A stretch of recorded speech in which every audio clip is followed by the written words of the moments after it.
This is for the community support volunteers. Now, I just want to say a few words here because the next 3 awards, so this award, then we'll have a break, and then the next 2 are all the new categories, and they're all to do with our community support volunteers.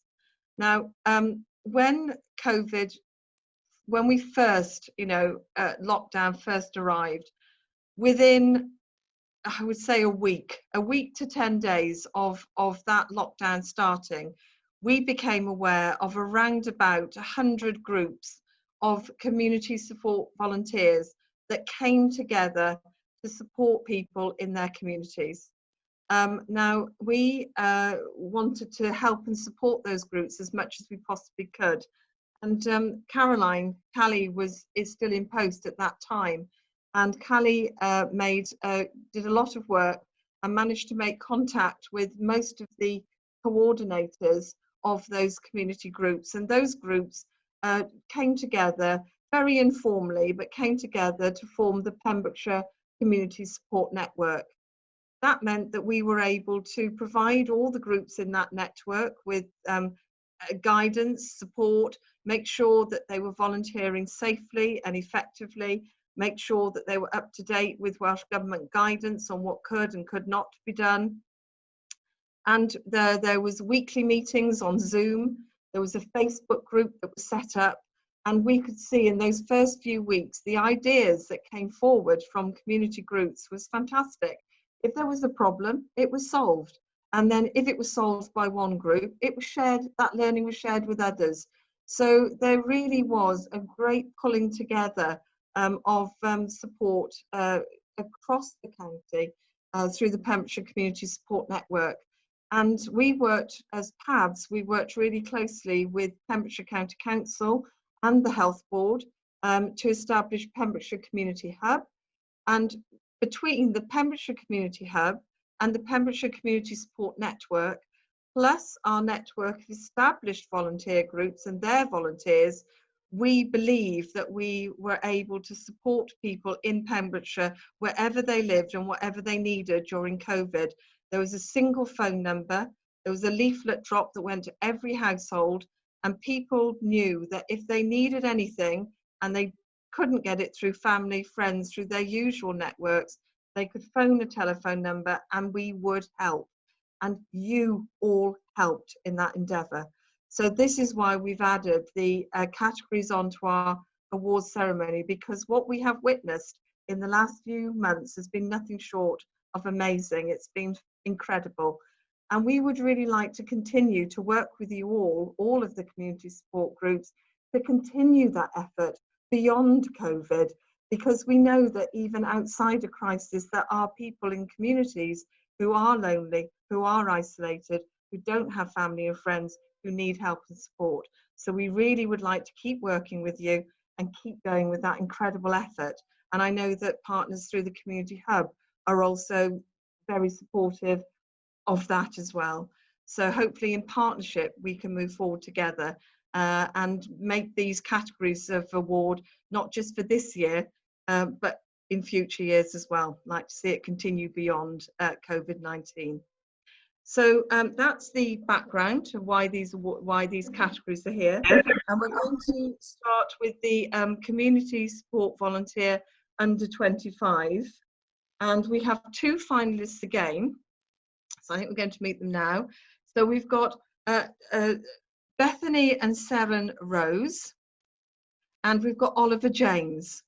So you can see they're definitely under the age of 25. So let's find out a little bit more about them both. So I've nominated local twin sisters Bethany and Seren Rose. They live in Saundersfoot. They've just turned 10. They've just had their 10th birthday. They, at the beginning of lockdown, they started baking and selling dog treats. And they were selling them outside their house, Barker's Treat dog biscuits.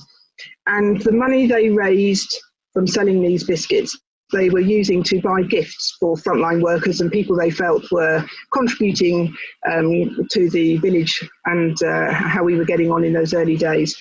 So altogether, they raised about £150.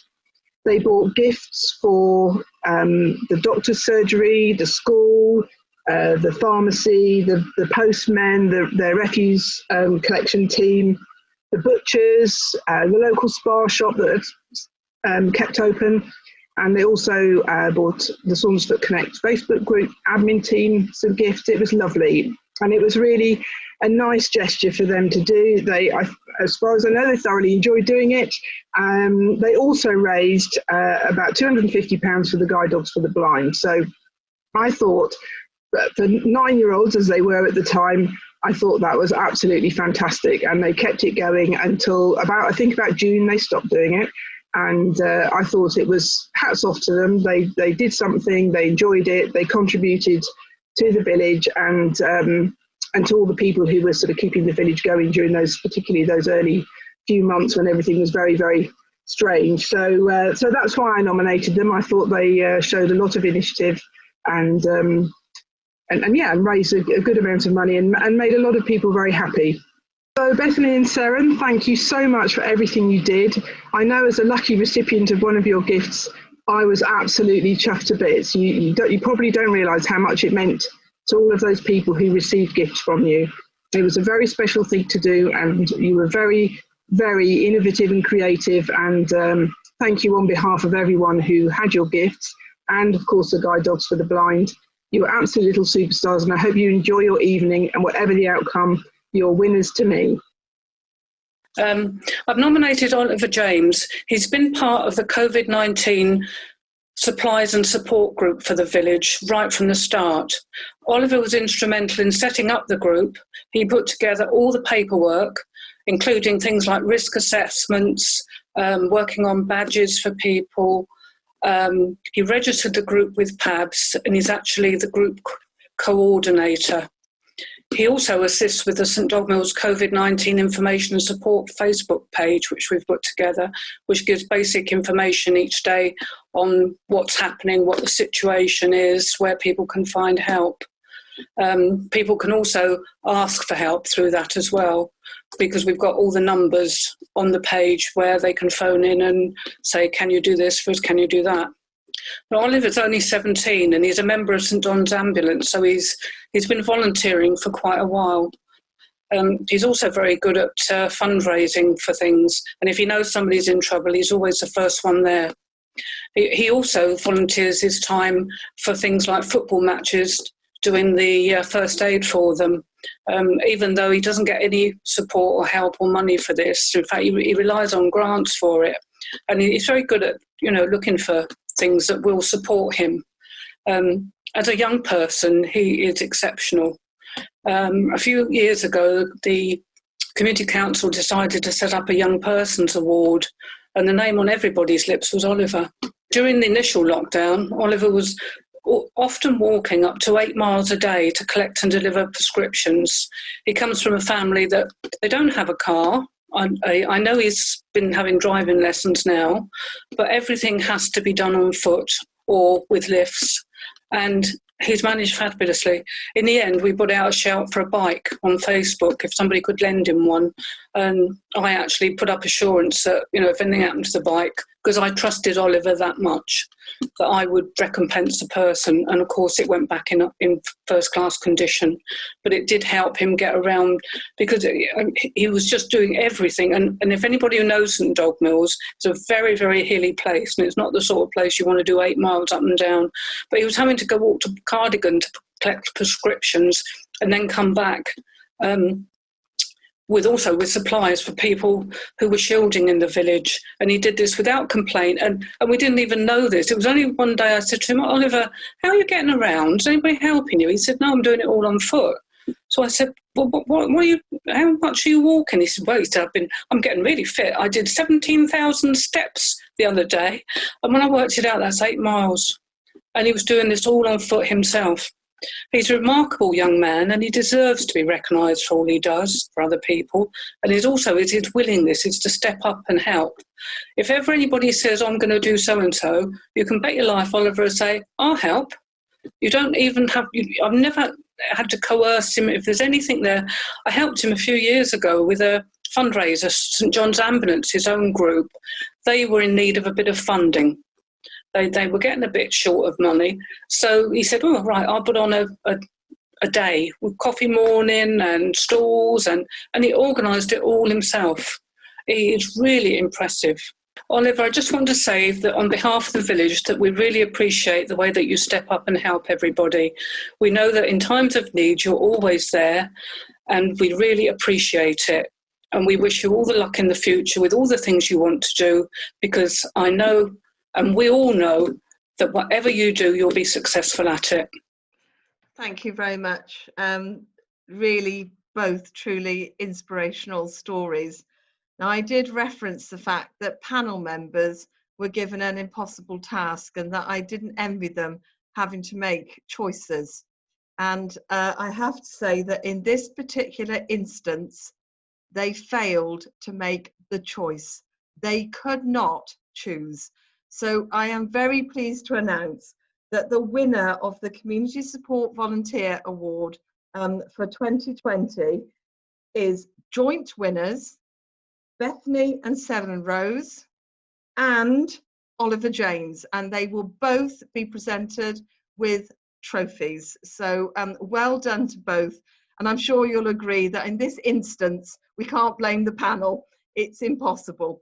But Bethany, Seren, Oliver, if you're on the call, I think you may be. If you want to say anything at all, don't feel you have to, but now's your opportunity. Hello. Hiya. Hi. I'm Vanya and I'm Seren and Bethany's mum. They've suddenly become very shy and not wanting to speak, but I just wanted to say on behalf of the pair of them and my husband as well that we're very proud of them, and thank you so much for the recognition. They've been mightily excited pretty much since they've had their goodie bags, and they were just delighted to have been nominated. So to have come joint winners with Oliver, I think they're absolutely delighted. So thank you very much. I'd like to say thank you to Jo for nominating me, because she has clearly recognised I do quite a fair bit for the village, and I couldn't do it without people who've supported me as well. So Jo did initially help set up the Facebook group and gave advice to me on what to do. I've got volunteers who've been helping me along the way. So I've got my friend Jamie, he works in a local school. He's been helping me out. Plus all my other volunteers have been helping me out, supporting me since the start, really. And it's nice to actually get some recognition for the amount of work I do put in without charge for anything. That's lovely. Thank you so much. And obviously the village is really grateful for all that you do. And I think it's amazing when we see all the young volunteers that we've got in the county. It bodes very well for the future, I think. So well done, Oliver. Well done, Bethany and Seren. And we will get your awards to you as soon as we can.